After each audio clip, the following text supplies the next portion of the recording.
I know people are making a big fuss about you playing Black Panther, but this is your first role as a true Black superhero. Right. You're right. Yeah, he's many places at one time dealing with justice across the country and saving the day. So he's definitely a superhero. Yeah.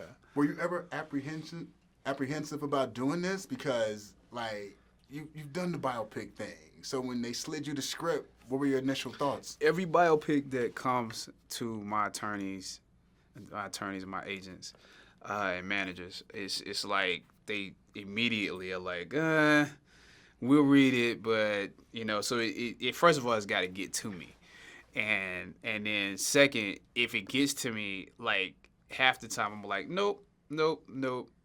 So just the fact that it actually, it took me knowing Reggie, it took me wanting to work with Reggie, it took the fact that it was Paula Wagner, longtime successful producer, who was friends with my agent, saying, Chad, you need to read it, And so the fact that it was a biopic was a definite no. And then also I didn't look like him, so it took,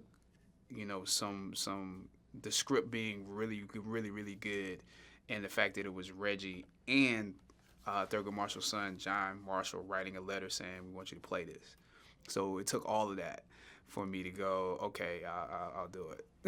That's a lot, but I mean, Thankfully you did it. How much did you know about Thurgood Marshall before you said, okay, I'll do it? I knew a lot about him, but I think once I started to read more, it's because facts are facts, but it's like the context of it all and who he was. Like once I realized how, and the script really did a really good job of presenting some of that and giving you a sense of that. But once I realized that, okay, there's a lot to do with this character.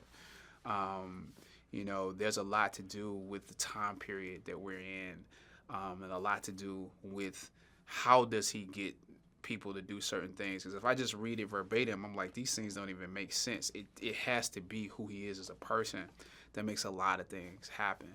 And so once I realized that, I realized it was a great work to take on.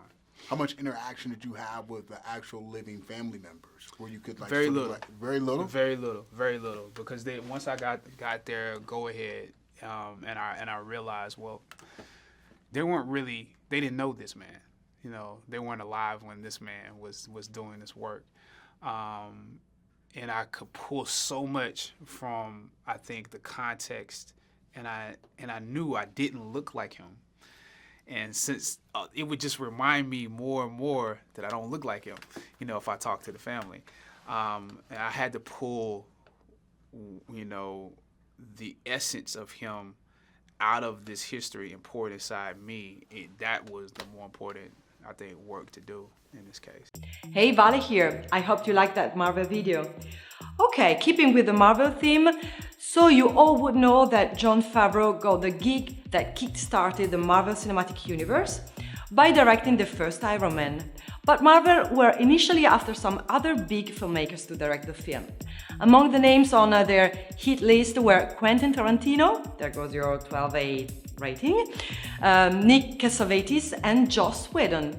Joss eventually stuck around and landed the Avengers Assemble gig when Favreau turned it down. Yes. What's your favorite Marvel movie? Let me know in the comments below. To watch more cool videos like this the moment they are online, click on the subscribe button now, and don't forget to also click on the notification bell as well. See you next time.